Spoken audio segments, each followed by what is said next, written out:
Welcome guys. In this tutorial we are going to learn hidden field. How can we implement hidden field as a state management technique in PHP. So let's move further.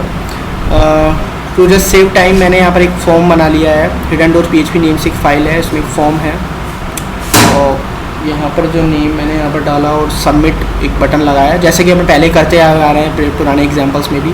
और एक simple file बनाई है मैंने get hidden.php. So basically hidden field में होता क्या है, सबसे पहले तो अपन ये चीज़ देखते हैं. तो जैसे कि मैंने पहले भी बताया कि एक्शन के थ्रू अपना जो डेटा है वो उस पेज पर चला जाएगा और डेटा अगर फॉर्म का मेथड पोस्ट है तो टोल पोस्ट में रहेगा. So let's first print underscore r $post. तो यहाँ पर जैसे कि दो फॉर्म एलिमेंट है, एक टेक्स्ट बॉक्स है जिसका नाम नेम है और एक सबमिट बटन है जिसका नाम सबमिट है. सो let's check it out. hidden.php.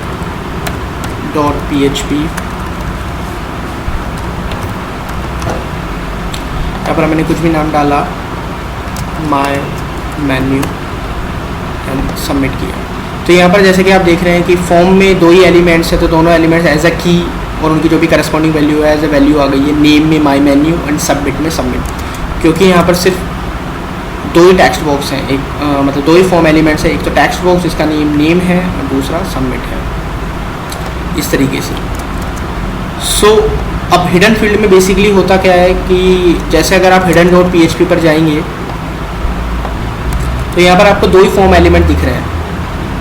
But using hidden field आप क्या कर सकते हैं, कोई भी जो डेटा है वो एक पेज से दूसरे पेज पर पास करा सकते हैं इन हिडन फॉर्म. किस तरीके से, जैसे मैंने यहाँ पर एक हिडन फील्ड ले लिया, इनपुट टाइप हिडन एंड इसका नेम रख दिया मैंने हिडन, नाम भी हिडन या हाइड रख दिया. और इस वैल्यू एट्रीब्यूट में मैंने इसमें डाल दिया कोई भी हिडन डेटा 1 2 3 4 डाल दिया. तो जैसे आप hidden.php को एग्जीक्यूट कराएंगे तो आपको ये कहीं पर भी दिखाई नहीं देगा, मतलब इसका कोई फिजिकल एग्जिस्टेंस नहीं होता है, इसका कोई स्ट्रक्चर नहीं है. तो आपने यहाँ पर कोई भी डेटा डाला, माय मेन्यू सबमिट. तो जैसे कि फॉर्म का मेथड पोस्ट है तो आपको क्वेरी स्ट्रिंग में भी दिखाई नहीं देगा. बट स्ट्रक्चर ना होने के बावजूद भी यहाँ पर एक डेटा पास होके आ रहा है in form of hidden field. यानी तीसरा आ रहा है हाइड नाम से की आ रही है, उसके अंदर वैल्यू आ रही है 1 2 3 4. सो इसके थ्रू आप क्या कर सकते हो कि कोई भी जो डेटा है वो एक पेज से दूसरे पेज पे पास ऑन करा सकते हो.